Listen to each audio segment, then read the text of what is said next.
What is going on, everybody? It's been a couple weeks, but you know what time it is. It is the Final Whistle Sports Podcast with yours truly. I am your host, Blaine Spencer.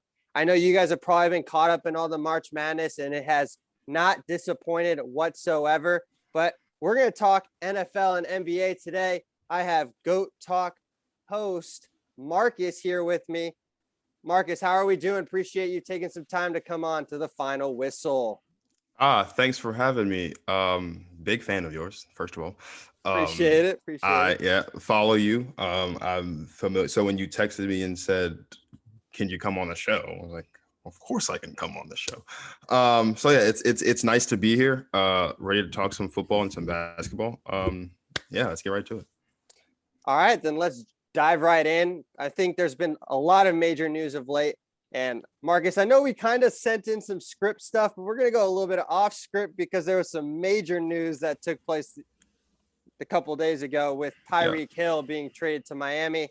And now he will be the top wide receiver in the NFL money-wise, getting $30 million a year. And that just comes right after Davante Adams was traded last week to Vegas. And I know you follow Green Bay to a T. That size says it all already with a little bit of a disappointment. Just give me your initial analysis on both moves that have taken place in the last 2 weeks to pretty much break the wide receiver market. Well, first, I this is gonna sound crazy as a Packers fan. I'm not all that upset about Davante Adams leaving. Oh, don't lie to yourself. No, I'm not. We're on a show right now. You don't have to.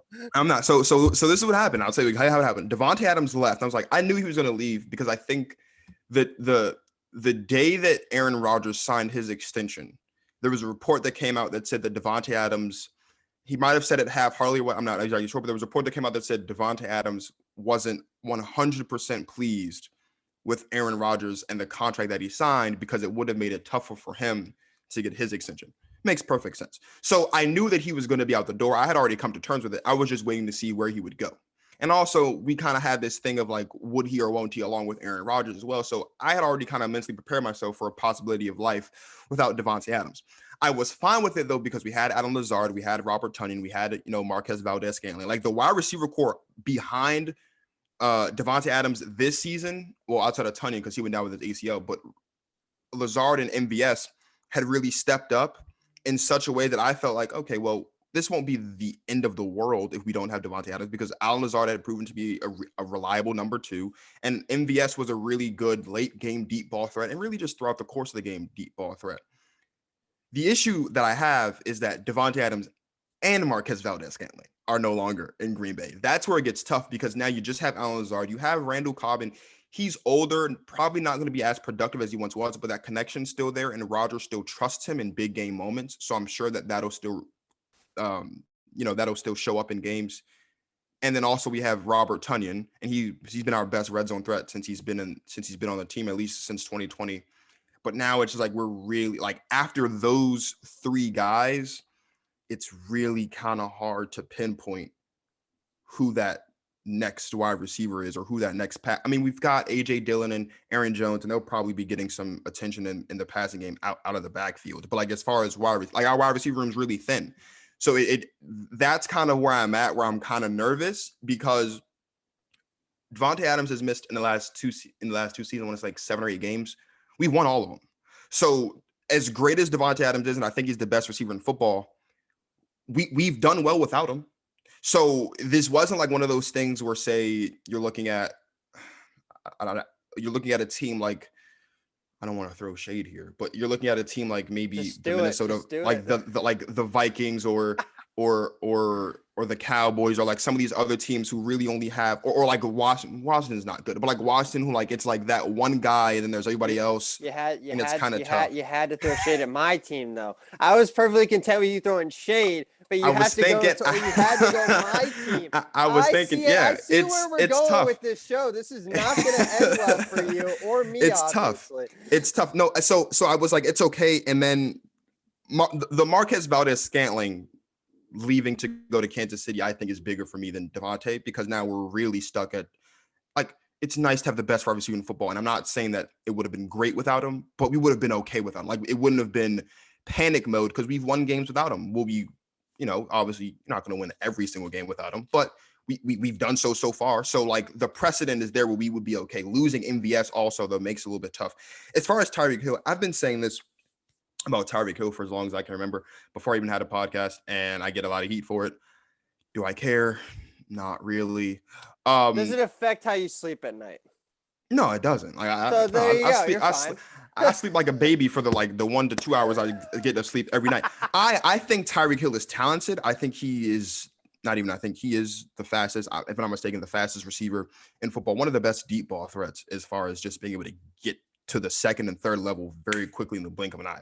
Here's my issue though, and it's twofold. Number one, not only does Tua have an injury problem, Tua has an accuracy problem. And it looks good on paper that they have Tyreek Hill because it's nice to have that Tyreek Hill, Jalen Waddle duo. It's always nice to have a 1-2 punch at your wide receiver position, right? We've seen it all the times. A lot of teams have been successful having it. We just saw the Cincinnati Bengals. They had a nice 1-2 punch there with T. Higgins and Jamar Chase. Like we see these 1-2 punches around the league, but I don't know if Tua is the quarterback that can meet the needs of Tyreek Hill. Like, we're going from Pat Mahomes, who is probably one of, if not the best deep ball thrower in the NFL right now, to Tua, who's not even in the same stratosphere as far as throwing the deep. Like, when you think about deep ball quarterbacks, instantly you think Aaron Rodgers, Russell Wilson, and Pat Mahomes.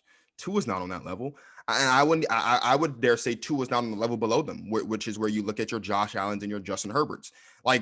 He's not on that level as far as deep ball throwing. So I don't know how much of a benefit that would be outside of a lot of instances like we saw in Kansas City, where Tyreek Hill on a play that's kind of broken down just goes straight to the back of the defense and is like, I'm back here. And as Mahomes said at the presser, and as all the memes say, F it, Tyreek's down there somewhere. And then maybe Tua just he's one. You know what I mean? I don't think I think there's going to be a drop off in production. But I say all the time, Tyreek Hill was never, in my eyes, the number one wide receiver on the Kansas City Chiefs. Even though he's a tight end, that was always Travis Kelce. Tyreek had big games and had bigger games than Kelce. But as far as consistency and if you're an opposing defense, you're more concerned about what Travis Kelce can do to you than what Tyreek Hill can do to you, because Travis Kelce is just going to be like this, every single play from beginning to end. Tyreek Hill is going to get a couple here and there, but they're going to be big. And so on the stat sheet, it looks great. But over the course of the game, you're really just concerned about those 3 to 4, maybe 5 to 7 instances when you lose Tyreek in the back. Could that hurt you? Of course, because 9 times out of 10, it's going to be for a touchdown. But I'd much rather give up the one beater play that could crush me than the consistent 5, 10, 15s to Travis Kelce, moving the ball up and down the field, setting an attrition for your defense. So that's kind of how I look at it. I mean, it's definitely improvement for the Dolphins in a division that outside of the Bills is just wide open, so to speak. But then again, we look at the landscape of the AFC. The AFC has done so much in the last 2 to 3 weeks that really that one move pales in comparison to Russ going to Denver, pales in comparison to Deshaun going to Cleveland, even though he'll be suspended for however many games. He's Matt Ryan going to Indy.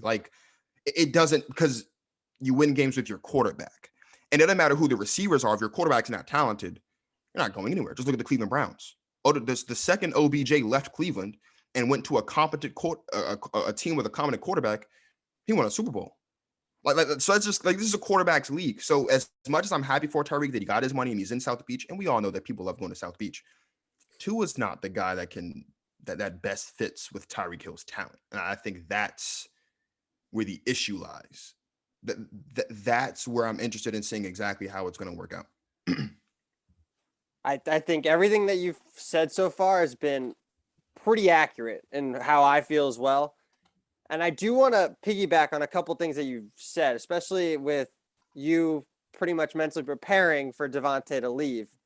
Yep. I felt like as soon as they placed the tag on him, you kind of figured that he was you probably have about 2 to 3 weeks to kind of get it done. But then with Aaron's contract coming out, because the franchise tag was never going to he was never going to play under the tag. I think we all kind of figured it out. It was long-term or nothing with him. And then everyone knew, we kind of all knew where he has wanted to go for the past 5 to 8 years that he's been playing, he's always said that I want to go back and play with my best friend, Derek Carr from college. Yeah. That was always the attrition and the mindset that he has had, and he's never shied away from those comments. He's always like, yeah, I'm going to eventually go play with him. Yeah. And he's in the prime of his career. Why not? Vegas threw the kitchen sink to get him, and then threw the kitchen sink of money at him to pay him. 28, I think it was, 28 and a half, I believe, something around there a year, roughly. Yeah. And I think what Vegas was forced to do this, though, with the AFC West now, with the Russ move, with everything that's taken place in this division. And I felt like Kansas City saw what was happening, and it almost led to what they did, trading Tyreek away. Is like, we can't afford you with what you're asking. This is going to be a business decision.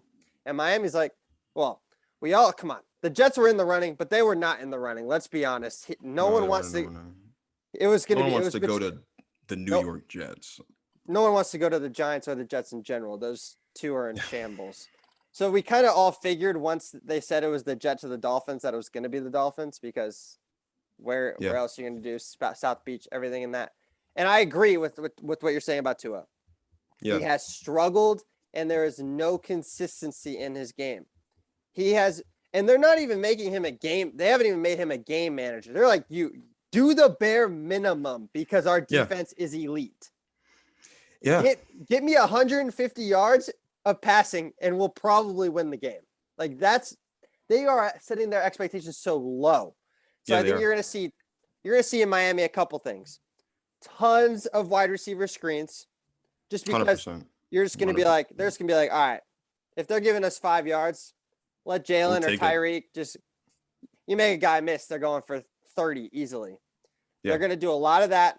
Make sure that he's not making the mistakes and just get the ball into the playmaker's hands. You won't see them stretch the field, which is Tyreek's game plan, which is why I think he's going to be hindered a lot, because the arm strength of Tua was always one of the question marks of him coming out of school. Accuracy wasn't the question mark, but now that's become an issue in the NFL. As far as he hasn't been the best. He hasn't been the best as far as deep ball accuracy, which is what Tyreek strives on. Like, you have to. Tua has consistently been the guy that throws his receivers open. You can't do that with Tyreek. Like, the ball's got to be in the air, because wherever you throw it, he has the speed to catch up to it, whether you underthrow him or overthrow him, which I don't see many instances where Tua's going to overthrow Tyreek Hill. There aren't many times when Pat Mahomes has overthrown Tyreek Hill. And even then you're kind of like, whoa. It's really just going to be about making sure that he puts the ball in the right spot, because Tyreek's not a big guy, which means because of that, a lot of these 50-50 balls that we would say to bigger wide receivers are more like 70-30 balls, I would call them, because 9 times out of 10, the bigger guy is going to get it. So you have to have pinpoint accuracy with this football if you're going to go deep to Tyreek Hill the way we saw Pat Mahomes do it. Tua is not going to be able to do that. So it's really going to be, I think, a lot of what we saw in Cincinnati in the back half of their season in the playoffs, where like they're bracketing Jamar Chase the way they did. They're going to do that with Tyreek, because I think they're going to do a lot of instances where he's going to be catching the ball at the line of scrimmage or 5 to 7 yards from the line of scrimmage, and then like, you're fast. Let's outrun all these linebackers and then get as many yards as you can after the catch. Like, a lot of Tyreek's yards this season are going to be yards after the catch, whereas a lot of his yards in Kansas City were just like, he caught the ball after Pat heaved it 60 yards down the field, and then he ran the last 20 or 30 or so. He had those instances where he'd take a 5-yarder and go the way, but he's going to do a lot more of taking 5s and turning them into 85s than he is taking 80s and turning them into touchdowns, just because the arm talent's just not there. The one thing I will say, though, is, and maybe this is the one good thing about all of this, is the new head coach of Miami comes from the Kyle Shanahan coaching tree, and we all know that they like to cut the field in half and they're run first, and they thrive off the RPO and all that stuff. That maybe helps them a little bit, because he spent this past season really turning Deebo Samuel into one of the better dual threat wide receivers probably the best dual threat wide receiver in the NFL as far as being able to run the ball and also pass the ball. Yeah. I think Tyreek Hill is probably going to be put in that role. Well, yeah, there's going to be some instances when you're going to be passing, or receiving, obviously, but I wouldn't be surprised if we see Tyreek Hill lined up in the backfield on some shovel passes or some jet sweeps, or inside zones and things like that, the way we saw that Deebo Samuel was lined up through much of this season in San Francisco after Raheem Mostert went down. And the other good thing too is Raheem Mostert's also in Miami. And Chase So like, Edmonds. Chase Edmonds yeah, is so the also a running sleeper game is pickup too. the running game is there. So I like what they're doing in Miami. They have the talent. It's just now because the big thing for Miami fans is always, we don't have the weapons. Okay, well, you have Jalen Waddle, Tyreek Hill, Chase Edmonds, Raheem Mostert, and one of the best defenses in the NFL. And you have Mike Gesicki, who I think is the fourth best tight end in the NFL. Like, the talent's there. Yeah. And you have, regardless of how he got the job, you have who appears to be a decent offensive mind that comes from a very, very, very fluid coaching tree. Like, who would have thought that the Washington football team had on their coaching staff Matt LaFleur, Sean McVay, and Kyle Shanahan, and that would turn out to be one of the greatest coaching staffs of all time as far as what they've been able to do once they've dispersed. And we went with Jay Gruden. Yeah, that wasn't the best. That wasn't the best choice. And we let them all walk. All of them walk. Just they all walked away, and they've all been, well, not Matt, unfortunately, but Sean's been to 2 Super Bowls, won 1. Kyle's been to 2 Super Bowls, 1 as a head coach, 1 as an OC. Like, he's got a lot. Yeah, I know. And now the show has taken into a depressing turn of what I was hoping to avoid today. But I'm going to give you a hot take, though. Teddy Bridgewater is going to be starting the Dolphins midweek in the middle of the year because I don't think honestly going to handle that's not a hot take because I think the same thing too. Because say what you want about Teddy Bridgewater is more reliable than Tua Tagovailoa. And you know that's what you're going to get 100%. And I think the other thing too for Teddy, and this is why I love Teddy so much because I think Teddy's great. Teddy is the epitome of like consistency, but it's double-edged because if he's on, he's on. Like, we've seen games where you look at Teddy Bridgewater and you're like, wow, like that's like, wow. You're like Teddy Two Gloves. That's what you're saying. Yeah. Like when Drew Brees went down with that injury and when Teddy Bridgewater was in New Orleans, and we're like, oh my God, like the season's going to fall apart and Teddy Bridgewater, if I'm not mistaken, they won all of those games while Drew Brees is out, if not lost maybe 1 or 2. Like when Teddy Bridgewater is on, he's on. Unfortunately though, for Teddy as well, if he's off, he's off. And that's the catch-22 with Teddy Bridgewater, that he's so consistent that he's consistently good, but he can also be consistently bad. I think the beautiful thing though with this is we have that similar dynamic to what we saw with Tua and Fitzpatrick. I would love to see them try to do that with how they did. I think it would work much better because Bridgewater won't cost you the game at the end, like how with Fitzmagic, there's a very good chance he will lose you the game as much as winning it. Teddy won't lose you it, but he will give you that opportunity to win the game instead. Yeah. And the other thing too with Fitz is I love Fitz. I think Fitz is great. He's just a great person to watch. Like I enjoy watching. He is a show. I met him. He is awesome. I'd love to meet Fitz. I believe it. I saw a clip at the Kansas City game in the playoffs. He showed up to Kansas City with no shirt on during the playoff game to support the Bills. Like he's great. I think the one thing that I would give the edge for Teddy over Fitz is I think Fitzpatrick, as solid as I think he is, a lot of his stuff is just magic, which is why like a lot of it is really just we need something crazy. When you know your head's going this way. He has I think Fitzpatrick has the best late game luck in the league. Like for some reason, when you really need it, the chips just fall beautifully. It just happens. There's something in the water, whatever. There's no reason you should be able to complete a pass 50 yards down the field and your head's facing that way, but he just makes it work. The thing with Teddy is, while Teddy doesn't have that magic, Teddy's a game manager. Like Teddy can manage the game a lot better, so you're not in those situations where you need those magical moments. I think the thing for Fitzmagic is Fitz really only thrived in those magical moments because that's where he got his name. That's where he got a lot of his living. Could he do it in like quarters 1 through 3? Of course. But on 4th and 35, when your back's against the wall and you're backed up on the shadow of your own goal line and you just really need to play, for some reason, Fitzpatrick's your guy. But Teddy Bridgewater can give you those 3rd and shorts. He can give you those 2nd and mediums. Like he can do all those other things so you're not in those 4th and 35 situations. And in those 4th and 35 situations, I wouldn't want Teddy Bridgewater to be my quarterback. But there aren't a lot of 4th and 35 situations with Teddy Bridgewater as your quarterback, and so because of that, it's okay. Yeah, 100% agree.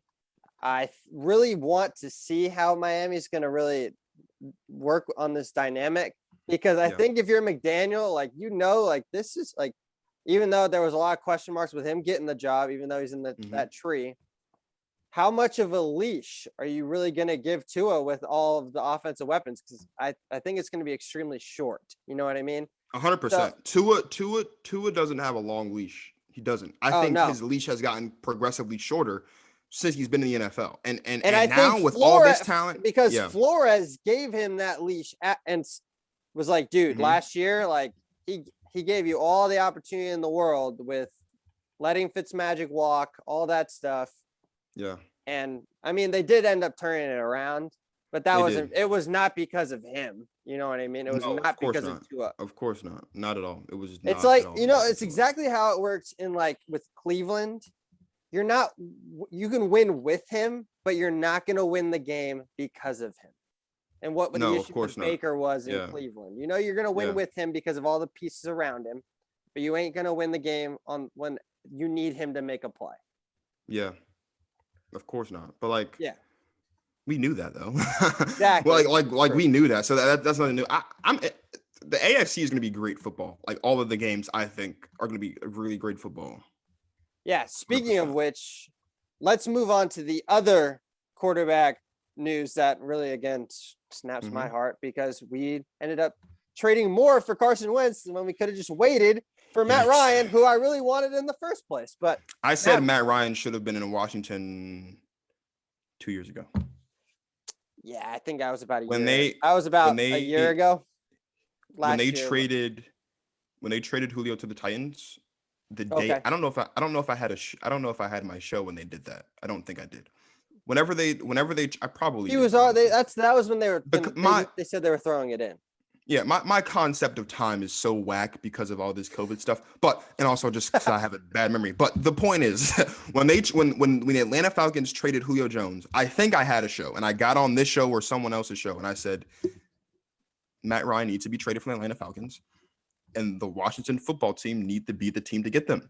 Like, Matt Ryan's not a bad quarterback. I don't have all the stats pulled up on me. Like, I think what happens is we forget his team sucks.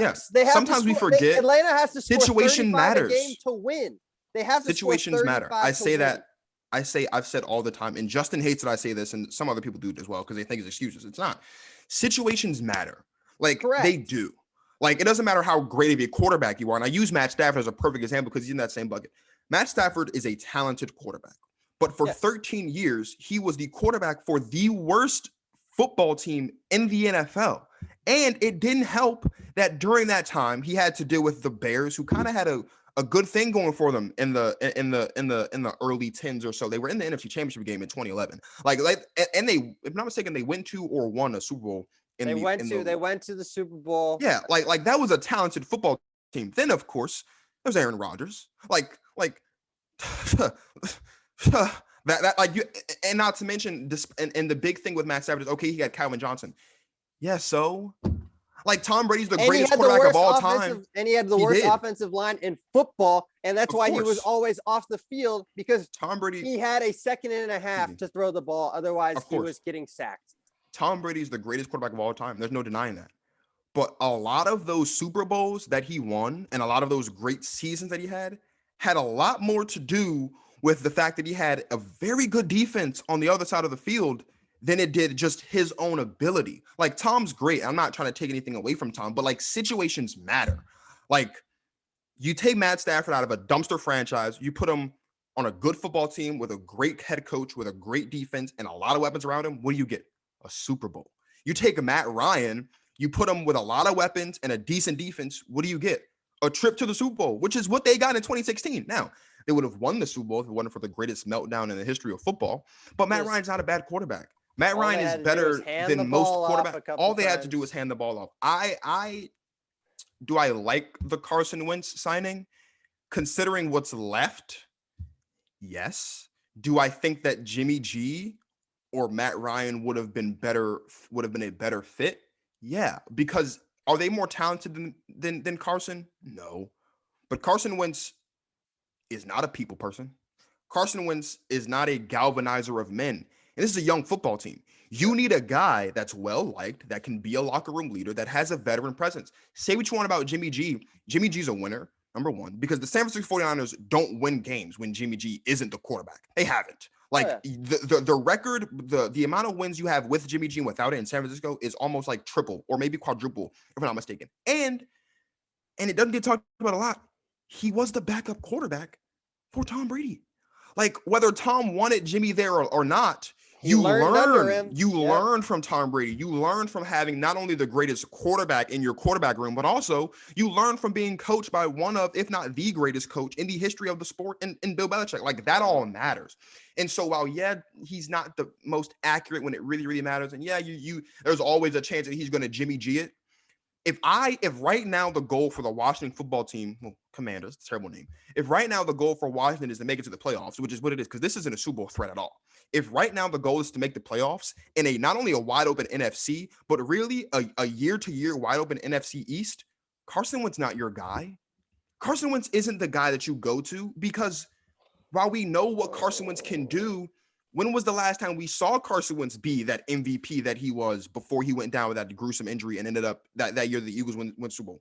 We haven't. Like Carson Wentz had a good season last season, 27 touchdowns, 7 interceptions, but he's not a galvanizer of men. He's not a leader. He's not a voice in the locker room. Them that were dropped, and least 10 of those interceptions were dropped. So Matt Ryan's old, but know the thing about Matt Ryan that people love? He still has a couple more years. The leader left. You can easily get 3 to 4, maybe even 5 more years out of Matt Ryan. He's consistent. He doesn't really get hurt. And let's not forget, and he's a warrior when he is hurt. He's a warrior when he is hurt. And let's not mention, Matt Ryan's virtually a shoo-in for 4,000 yards, at least 20 touchdowns, and somewhere between 12 to 14 picks a season. I'd take that over Carson Wentz. He's not going to do all of the risks that Carson 100%. Was taking last year. He's a smart quarterback, and he's not going to get in the way of what the team's trying to do, number one. And what's also most important, let's look at the quarterbacks in the NFC East, shall we? We got Dak Prescott, who I think is obviously, bar none, when healthy, the best quarterback in the NFC East. I don't think there's really a discussion about that. Then you have Jalen Hurts, who it's going to be his second season. We don't really know what we're going to get from Jalen Hurts, but I expect Jalen Hurts to take that next step. You got Daniel Jones, who quite frankly sucks. By default, because he sucks, Carson Wentz is better than Daniel Jones. But am I convinced fully? But when Carson Wentz is bad, that he's not going to be full. Right, that's the thing. Like you have to look at it from both ends of the spectrum. Carson Wentz is great, and when he's great, and he can be one of the better quarterbacks in the NFL. We haven't seen him get that in a very long time. We've seen him be really, really bad, and when he's bad, his bad is rock terrible. Bottom bad. His bad is rock bottom. Like you can't win football games when Carson Wentz is bad, and most importantly, this team specifically can't win football games when Carson Wentz is bad because there's not a lot of talent around him. I love Terry McLaurin. I love Antonio Gibson. That's great. You just lost Brandon Sheriff. So the offensive line is going to take a step back. As great as the defense was, here's something that people don't know. The defense actually played a lot better last season after Chase Young got hurt than they did when Chase Young was there. That doesn't mean that Chase Young is bad, but there's chemistry issues on that defense. There's still talent there on the defense though. But so you need a guy who can manage a game and can win you a football game. Matt Ryan can still win you football games. He's old and he's not flashy, but he can still win you football games. He's one of the best game managers of this generation, one of the most underappreciated quarterbacks of this generation. I love Matt Ryan going to the Colts. I think it's great. I'm not going to be as hasty as some of the other people that we know and say the Colts are Super Bowl contenders, because while they're a shoo-in for the playoffs by virtue of the terrible division that they play in, I think there's a lot more that goes into being a Super Bowl contender outside of just what you have on your roster. Like a lot of it has to do with what they look like and also what's going on around you. But all that aside, Matt Ryan to the Colts is great defense, best offensive line in football, underrated wide receiver room because they've got Pascal and Pittman Jr. and all those guys. And also, not to mention, Jonathan Taylor. Receiver room. People hate that wide receiver room is great. I love that wide receiver room. That wide receiver room on me fantasy football games last season. I had Michael Pittman won me my league against Jacksonville. That garbage time touchdown. I really appreciate him. Michael Pittman and Zach Pascal are great. We can't forget that Jonathan Taylor, although he's primarily a bell cow back. What are you going to get? T.Y. was also hurt. You get T.Y. I thought, and I got a lot of heat for this, but I don't care. I think when healthy, T.Y. Hilton's a top 15, top 12 wide receiver in the NFL. I Agreed. think he's talented. Top Like the 15? talent is When there. he is Yeah. on, he is on. But he is Yeah. an injury prone receiver. Injury prone. When Andrew Luck was there, that was one of the best quarterback wide receiver duos in the National Football League. Like Correct. the talent is there on the roster. And what we forget to mention, and I think it kind of goes unsaid because it's not one of the flashier defenses, is they've got a great defense.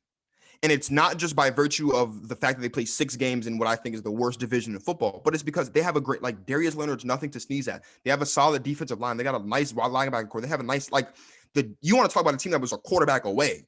The Indianapolis Colts was a football team that was a quarterback away. Now we have to see what it looks like, obviously. Do you put them ahead of Tennessee, though? Do you put them ahead of Tennessee right now? Yes, because they have a quarterback I can trust. I don't trust Ryan Tannehill. I just don't.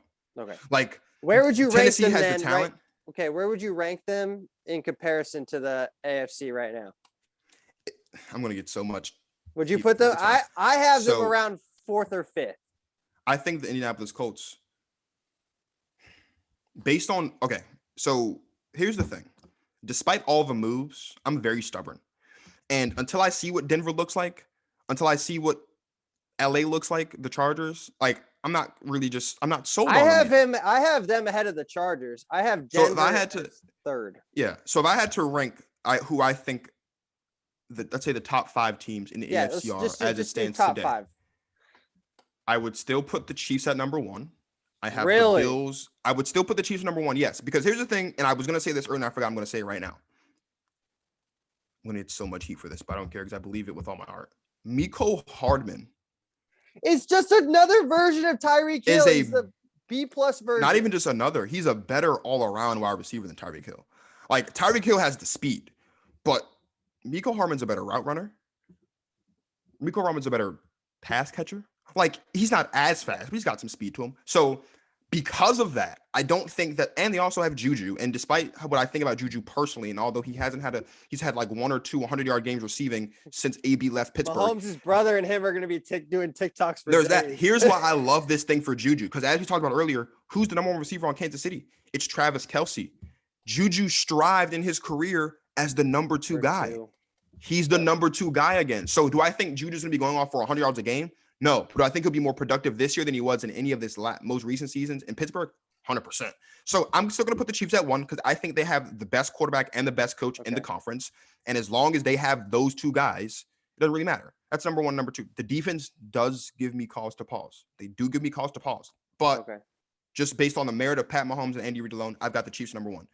The Bills number 2, obviously, because they have a better defense than Kansas City. I think Sean McDermott's the 2nd best coach in the AFC after Andy Reid. You have Stephon Diggs. You have a decent running attack. You have an offensive line. They've gotten better. And like I said, the defense. So the Bills are 2. The Bengals are 3. They were just in the Super Bowl. And the one thing that no one had faith in them to do, they did. They improved the offensive line, which is major. Why? Because Joe Burrow last season with a terrible offensive line was the number 1 ranked quarterback in the NFL with a clean pocket. And you didn't have that many clean pockets. Now you're giving him more clean pockets with Jamar Chase, T. Higgins, Tyler Boyd heading out of the back as your wide receivers. The one thing that I think that they will miss that's not talked about a lot is CJ Uzomah. He was major. Yep. Him not being there is going to hurt him, but it won't hurt him that much. And not to mention they have Joe Mixon in the backfield. So that's 3. So you got Chiefs, Bills, Bengals. Then 4 and 5 is where you kind of start splitting hairs. For me, because I like what they have on both sides of the ball, and I think it's going to be a lot more consistent, I have the Colts at number 4. Because of all the things we talked about. Number 5, it gets tough. I think you could put Denver in there. I think you could put the Chargers in there. I'm more inclined, though, because of what I know to be true and what I see is available to me. I'm more inclined, however, to think that either the Pittsburgh Steelers or the Baltimore Ravens are going to be better football teams this season as far as what it looks like. They might not have a better record, but like records aren't the full thing. Like I think that the Baltimore AFC Ravens North is the hardest division. It's going to be a tough division, 100%. So this is the thing we forgot about Baltimore. Lamar was in and out of the lineup due to injury. That's why they didn't make the playoffs. Lamar plays all those games. They make the playoffs. Yeah. Like, and even with those injuries, they were still in a position to make the playoffs, and Lamar probably wouldn't be able to return to the playoffs and whatever happens. Here's my thing about the Pittsburgh Steelers, and Justin makes fun of me for this, and I don't care. Mitchell Trubisky's not a bad quarterback. Okay. Although they had one of the worst defenses in the history of their franchise last season, they've added Brian Flores to that defensive coaching staff. And Brian Flores is responsible for the Miami Dolphins defense being what it was when he was there. So the defense I have to expect is going to take a step up because you have Minka Fitzpatrick, you have Devin Bush, you have TJ Watt. That's great. Those are three guys at all three levels that are game changers. The talent at wide receiver isn't flashy. It's not the best, but it's there. You have your Chase Claypool. You have your Deontay Johnson. Like that's important. And Najee Harris, I think, is going to take a big step this season in the running game.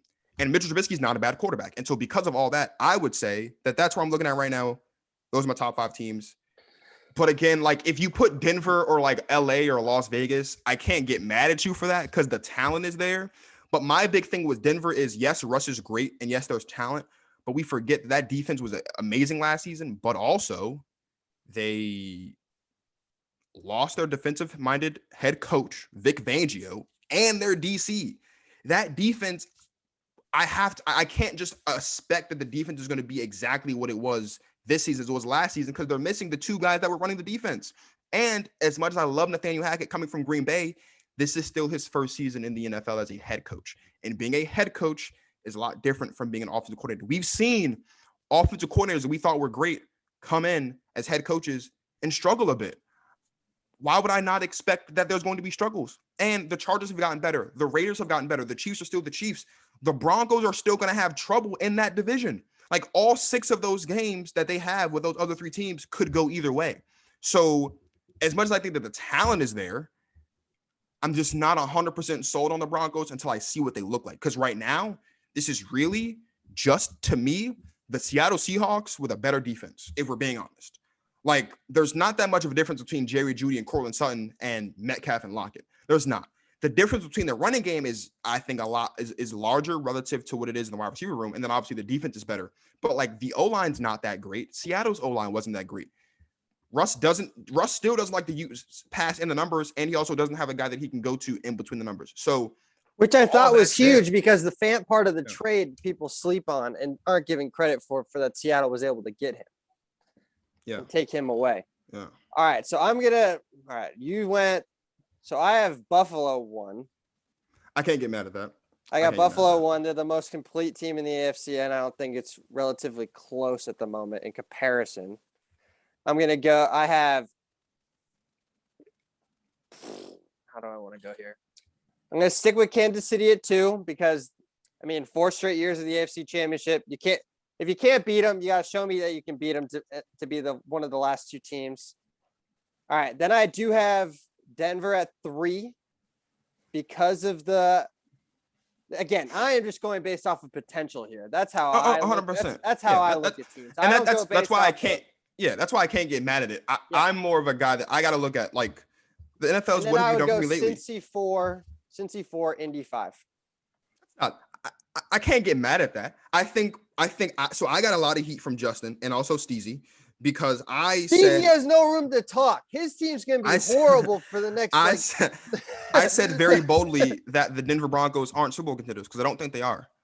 I don't. Because the talent is there. But again, let's talk about it, right? The Denver Broncos haven't made the playoffs since they won the Super Bowl with Peyton Manning. That's number 1.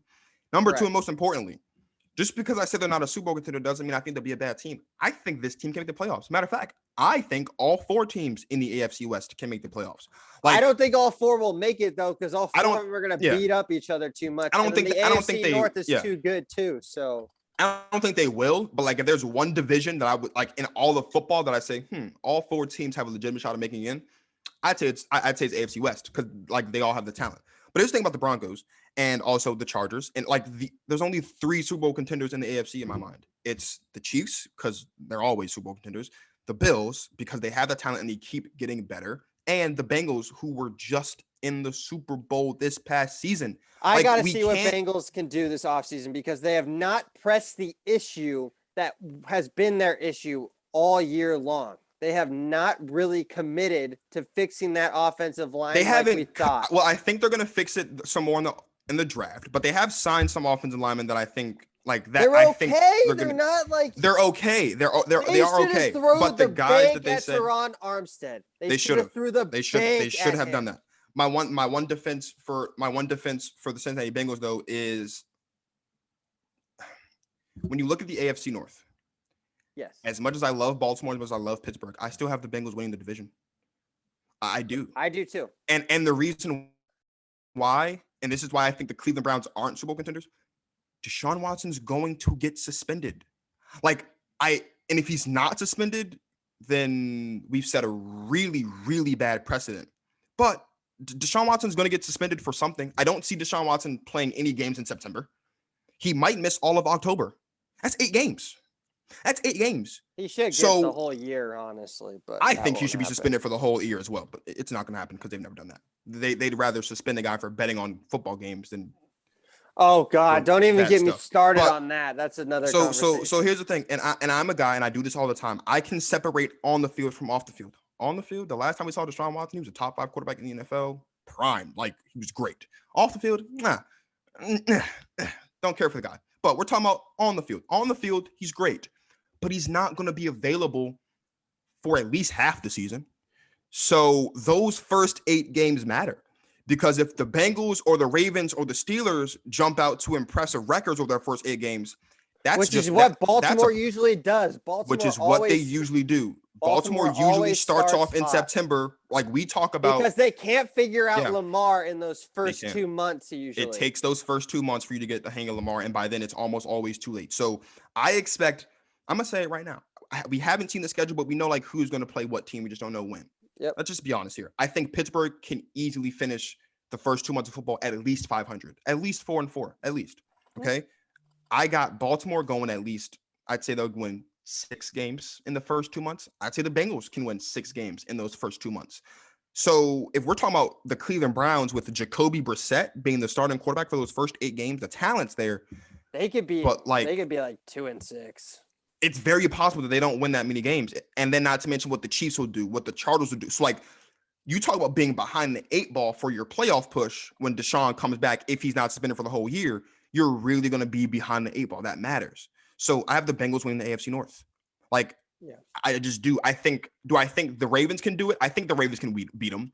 But the thing about the Bengals, though, is what we saw last season for the Bengals. Perfect matchup for they're Baltimore. A perfect matchup for Baltimore, and that's the issue. I can easily see the Bengals sweeping both matchups this season, which puts Baltimore in a tough spot. Like, I can see that. So I'm going to say the Bengals right now, AFC North, they're going to win it.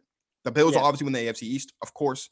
Chiefs, AFC West is a toss-up for right now. I'll say the Chiefs win it just to put it in there, but like any of those 4 teams can win that division. AFC South, we all know I actually have the Colts winning the AFC South. I do have the Colts as well. So outside of that, like there's only 3 spots left. I mean, you got to put the Broncos in there somewhere, of course. I think the Tennessee Titans will make it in there. Then you're talking about like your Chargers and all those teams. I say all that to say the talent's there for all of these teams that made quarterback moves. But all the other teams in the conference made quarterback moves, which means as much as you got better, I wouldn't be surprised if the Tennessee other teams got that much better off as well. I wouldn't be surprised either. Because letting go of Julio, I don't think that AJ Brown, I mean, he was hurt, but he's starting to, that's now a couple of years consecutively that he's been out a significant number of games, which is alarming for me at the wide receiver position with the man, his size too. He's a physical freak. The big thing though for Tennessee is they brought back Harold Landry. That's huge. Yep, that's big. Their defense has never been a question. Yeah. Especially on that front line. Their secondary is suspect though too. Suspect 100%. Secondary. 100%. Other than what they had at safety. I can't think of his 100%. Name off the top of my head, but it's dicey. Is it Byard? Byard. That's who it is. Kevin Byard. Yeah. Byard. It's tough back there. But yeah. All right. Let's jump gears because I know we're a little bit pressed for time. Let's talk some NBA real quick. Let's jump to NBA. And I'm a Warriors fan, and I honestly still have us winning the championship. And I'm just, is that more of a sentimental pick? Yes. But with Steph Curry out with the ligament sprain, it doesn't look like he's going to play for the rest of the regular season. They think he can be back for the postseason. Are the Warriors done because there's not enough time for them to actually gel together? Is their championship aspirations gone? No. I say this all the time. Steph Curry's the best player on the team, but as far as championship aspirations Draymond go, Green's the most important player. Draymond Green's the most important player. You want to win a championship, Draymond Green needs to be healthy because he's the floor general. Like, Steph's the point guard, but Draymond runs that offense. And most importantly, Draymond runs that defense. That's what matters. I think Steph will miss the first round, and I don't think that'll be an issue because they're the third seed right now. They'll probably get Denver or Minnesota. They'll get Denver. Like. That's not the Warriors. And Murray, the Warriors can Murray get and past. MPJ are not coming back. It looks like The Warriors can get past the Nuggets or the Timberwolves without Steph Curry. Like, he can sit that entire series and they'll be just fine. Depending on how the matchups fall, now you might need him in the second round. And I would say that's probably when I'm shooting at if I'm the Warriors. Let's get him back in the second round. Let's let him relax and make sure all that stuff's good. Right. Play Memphis. That's going to be important.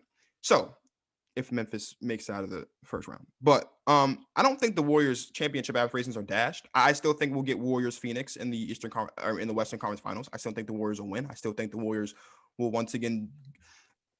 The way we get back to normalcy in the world is to have the Golden State Warriors win a championship. See, because what happened is the Warriors got hurt and it shifted the balance. We beat Toronto. Klay Thompson doesn't get hurt. It shifted the balance of the world. The only way to get back to normalcy is if the Golden State Warriors are the NBA champions. You want to get, this is my propaganda speech now, my conspiracy. You want to get rid of masks and COVID-19, all that stuff.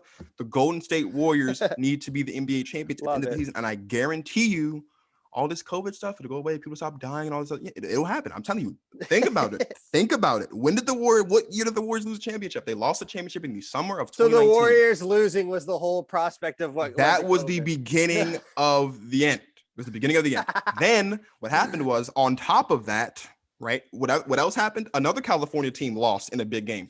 The 49ers lost in the Super Bowl a couple months after that. So two California teams fell apart. We're not used to that in the world, and the earth was like, something's not right. And it just now it's transitioned that with the beginning of the end, that it's now LA's town with all the championships. It is. The Dodgers are going to win the World Series this season. The Warriors are going to win the finals, and the Rams just won the Super Bowl. So like, we're already on the right track. We're already getting there. We're already getting there with LA winning the Super Bowl. So like, we're going to get there. Whatever the team is in LA that plays hockey, they'll win the Stanley Cup. And like, every LA team will just be great this season and the world will go back to normal. That's how it works. I'm telling you, LA is the center of the universe. It ain't going to be the Lakers. It ain't going to be the Lakers. It's not going to be the Lakers. That's for sure. Can I just say for a second, I just want to get on my soapbox here. I am LeBron James fan. LeBron James, in my mind, is the greatest player of all time. Let's be serious here. No, don't be serious here. Don't get me started on this. Be serious here for a second. LeBron James is doing something that we've never seen in the history of basketball. He's in year 19. Correct. He's 37 years old. He's leading the league in scoring. He just passed Karl Malone for second all-time on the all-time scoring list a couple days ago. And what people don't know, because it's not as a major compliment, as far as playoffs and regular season together, as far as points scored on a basketball court in the history of the league, no one scored more points than LeBron James. Now, what does that have to do with this season? LeBron James has been playing out of his mind in this backstretch. He has been giving us some vintage LeBron. We've got some 50-point games there. We just got a triple-double in Cleveland not too long ago. The Los Angeles Lakers, while I don't think they'll win the NBA Finals, all it takes for the LA Lakers to get their groove back is Russell Westbrook needs to string some games together. And we've been seeing over the past couple of days now, even though they've been losing them, Russell Westbrook has been stringing some good games together. That's important. This kind of leads me into my next question. It's important. Go ahead. Because I know this was one of the topics that we were going to talk about to wrap up. Mm-hmm. Are you saying that the Lakers have a better chance of getting it going than Brooklyn does? Because that was one of the topics, is Brooklyn or the Lakers going to make a push here? And I know yesterday the mandate was just lifted, which allows Kyrie to play at home. Are you here's saying my thing that on the Brooklyn. Lakers have a better chance now? No, I'm not an idiot. They don't have a better chance. They don't have a better chance. Damn it. I really thought I could get you on that one. No, but this is what I will say. What I will say, though, is the East this season is tougher than the West. For the first time in a long time. Easily. So and what that means close. is the Lakers, should they make it into the playoffs and pull off a miracle of knocking off the Suns, then we have a different ball game. Because I don't think the Lakers are in a position. I don't think the Lakers are in a position at this point to try to get the 7th seed, which would get them. No, they're going to be locked in to only. They're going to be, yeah. So they're going to have to pull off that miracle, get their loss back from last season in blood. If they can do that, though, I don't think there's a team in the West outside of Golden State that the Lakers can't beat in a 7-game series. Memphis, Utah, Denver, Dallas, whoever. The only team outside of Phoenix that I think Memphis can beat them. I don't think so. Because I love Memphis and I love Ja. They don't have the experience, and I think that's what matters. I think the inexperience actually helps them in that retrospect, because they aren't, because they are so young to the point that they're like, what is there to lose here? Why should we be afraid?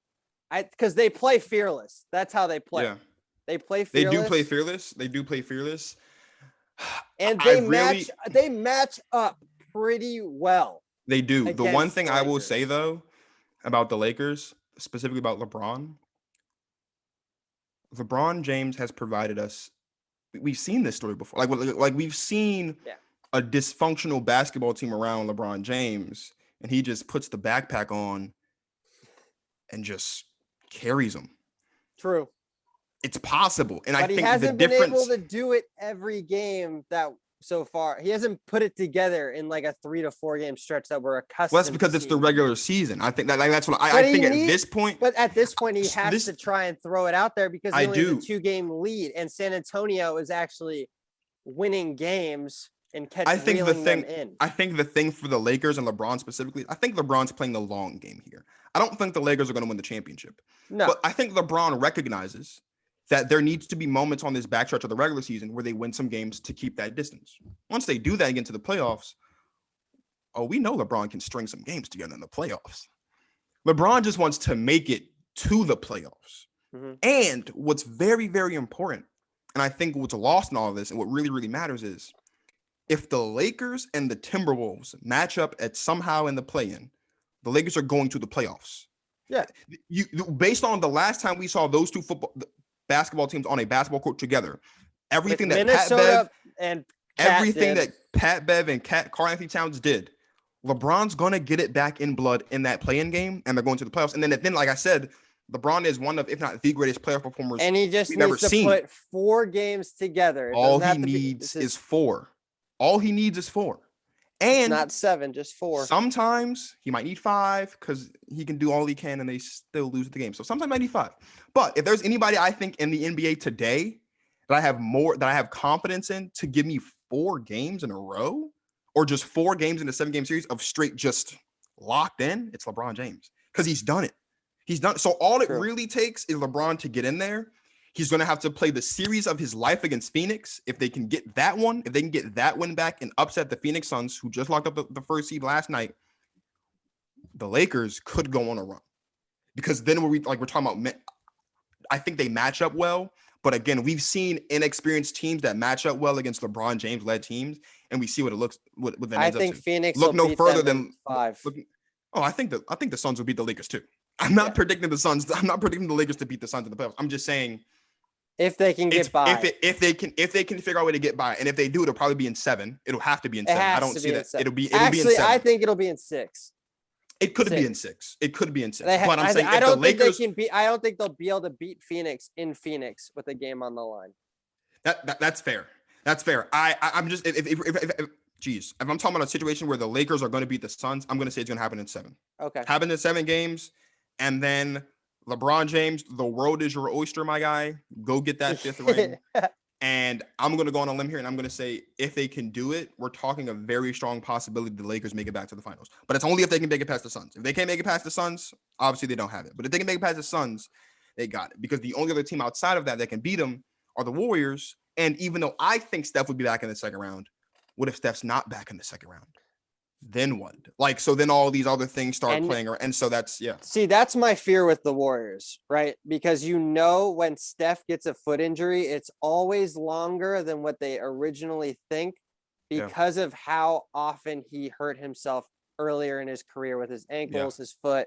It's always a longer recovery period for him than what they usually think. So I think second round is probably a more realistic option, like what you're saying. I don't think he's going to be ready to be able to play game 1 in the first round.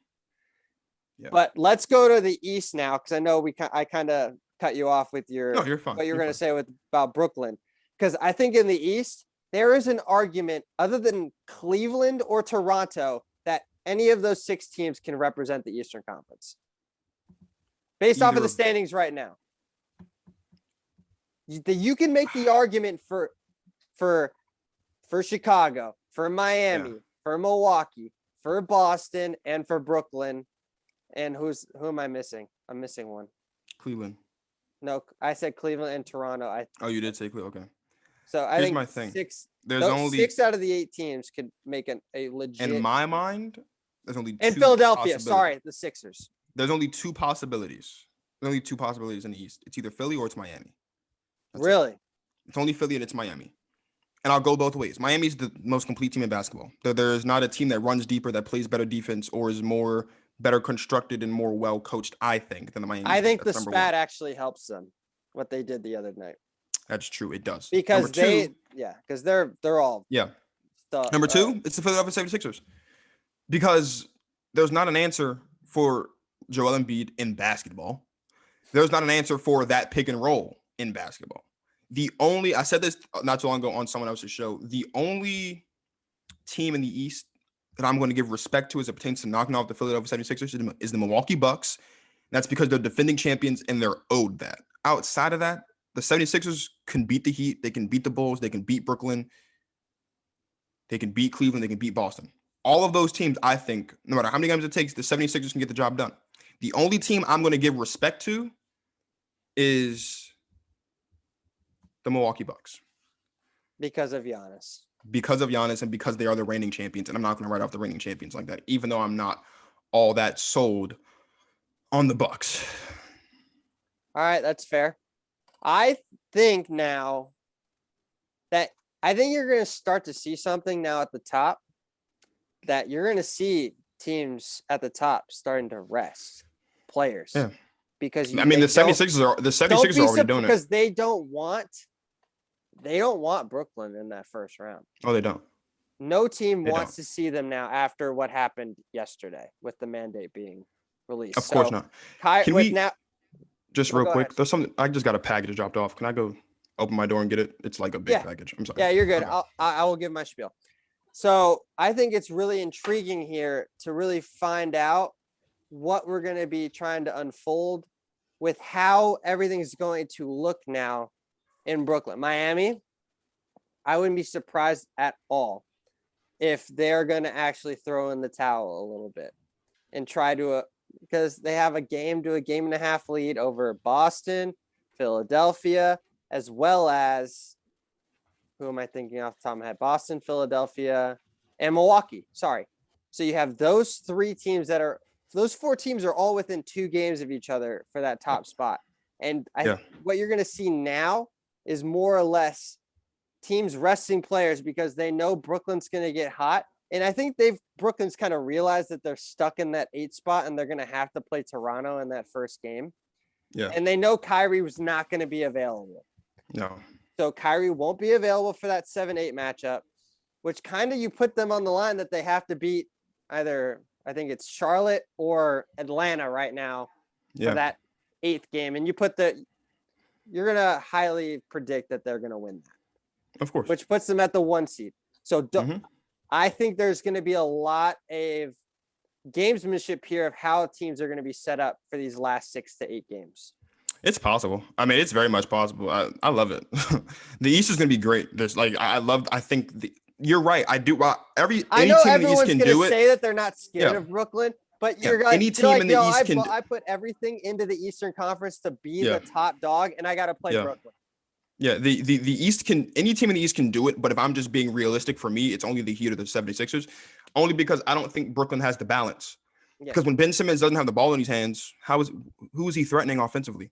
Nobody. He's not a 3-point threat. He's not a shooting threat at all. So like that's where it comes as far as Kyrie being able to play is going to be great, obviously. And it might not be that much of an issue with Big Simmons. They're going to probably mask him on offense a lot. The ball's in his hands. I just don't know. That's my thing. Is offensively, Brooklyn will be playing 4-on-5, maybe even 3-on-5. Really, I don't think Ben's gonna actually be able to play. I don't think he'll play either. But if he is That there, though, herniated that's disc what I'm is thinking. if it's actually what they're saying it is now with a herniated disc, that is something that takes way too much time to actually recover from. And sometimes you actually have to remove the disc entirely if it gets too severe. So Yeah. I don't think he'll play either, but just if he does, the balance will be off offensively. Absolutely. All right, Marcus, I want to appreciate you for coming on the show. Give your podcast a shout out. Where are we going to be able to catch your content so I can tell my people to go subscribe and follow you now? Yeah, go talk with Marcus. You can follow me on Instagram, Twitter, and TikTok at GTP Marcus, on YouTube and also on Spotify, Apple Music, Apple Podcasts. I do that all the time, and iHeartRadio. I'm still on a break for a bit longer, but I'll be back soon. But And season 2, right? Season 2 is coming. it is out? season 2. Yeah, it's season 2. Yeah, when we'll be back, we'll be starting season 2, which is it's a long time coming. So I'm just happy that we're here. All right, my man. I want to appreciate you coming on. I would love to have you on again if you're ever interested to come back on the show. I know this was something that has always been a little bit in the works for some time now, and I greatly appreciate it, my friend. I appreciate you for having me on, man. All right, everybody. Enjoy your weekends and stay tuned for more Final Whistle Sports Podcast because we have something in the works, and it is National Peacock Day, which means St. Peter's plays tonight. And we may have somebody coming in next week who is a member of the Peacocks Athletics. Have a good one.